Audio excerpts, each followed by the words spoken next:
ဟာကိုစုဘယ်သွားနေရတော့ ဟာဒီနားကမုတ်သွားစားဖို့လေလမ်းလျှောက် ဟဲ့လား ဟင်း ဟိုထိုက်တွေ့လား တွေ့လေဘာဖြစ်လို့လဲ မှာနော် ဟုတ်လား ဒါနဲ့လေကိုစုမလေးတဟန်9800 8000လောက်ရှိလား ရှိတာပေါ့ ဟဲ့လားအဲ့ကိုစုအိမ်အောင်လို့ ဟာနင်ကလုံးပြန်ပြီငါပါမချင်အိမ်ရောက်နေပြီဒါပေမဲ့ငါသိတာကဒီမှာမီလီယံနာတွေပဲအိမ်ဝယ်လို့ရတာလေ ကိုစုလည်းကိုစုမ9800 8000ရှိရင်အိမ်ဝယ်လို့ရ ဟာမဟုတ်တာကြီးပြောပြန်ပြီ တကယ်ပါဆိုမှကိုစုတကယ်လို့အခုရှင်းပြလို့ဝယ်လို့ရတယ်ကိုစုအခုထားဝယ်မှာလားပြော ဝယ်မယ်လေ သိကြလားအခုရှင်းပြတော့လိုက်ခဲ့ဟာကိုစုစောင့်နေကြသွားပြီလား ကြာမကြာငါ့ကိုပဲကြည့်ရောနင်ကလည်းငါ့ကိုရှင်းပြဖို့အိမ်သွားလဲဖို့တော့လို့လား ဆက်လာလေးရှင်းပြခြင်းလို့လေ အေးဟဲ့ရှင်းပြနားထောင်မယ် အဲ့ဆိုရင်ကိုစုကူနာလေ9000ခွဲရှိလားလို့မေးရလေ ဟုတ်တယ် โอเคအဲ့ဒါဆိုလို့ရှိရင်ဒီမှာဥပမာအနေနဲ့9,46000နဲ့အဲဝယ်မယ်ဆိုရင်ပထမအဆုံးထောင်းပေးမယ်10%ပဲပြအဲ့တော့ဘယ်လောက်ဖြစ်သွားမလဲ9,46000ပဲဖြစ်သွားမယ်လေအဲ့တော့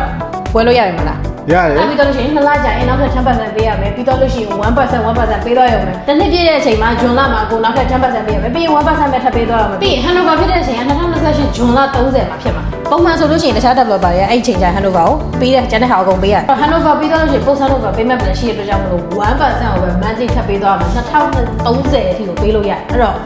ဒီထက်ကောင်းတဲ့ပေးမဲ့ပြန်မျိုးရှိအောင်မလား ရှိဘူးလေ โอเคအဲ့တော့ဒါရုပ်ကြည့်သွားပြီးတော့ဘယ် developer ဆိုသိသွားပြီလား ဘယ်လိုသိပါလဲနင်ခေါ်လာပြီးတော့ငါ့ကိုရှင်းပြ ဒီလို developer လည်းမကြားဘူးလား ဩဒီလိုသိတာဗောသိတယ် ပြီးတော့ quality check လည်းအမှ developer ရုံးခါမှာတွက်ကြည့်လို့ရတယ်ဟုတ်တယ်ပါအရင်မိုက်တဲ့ developer အဲ့တော့အခုဝယ်မှာလားပြောတော့8000ရှိရဆို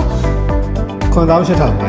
လောက်တယ်လေးဝယ်လို့ရတယ် 9800ကိုလေ9400 600ရှိတယ် အဲ့လေဝယ်လို့ရတယ် โอเคဆိုအခုတောင်းပါ တောင်း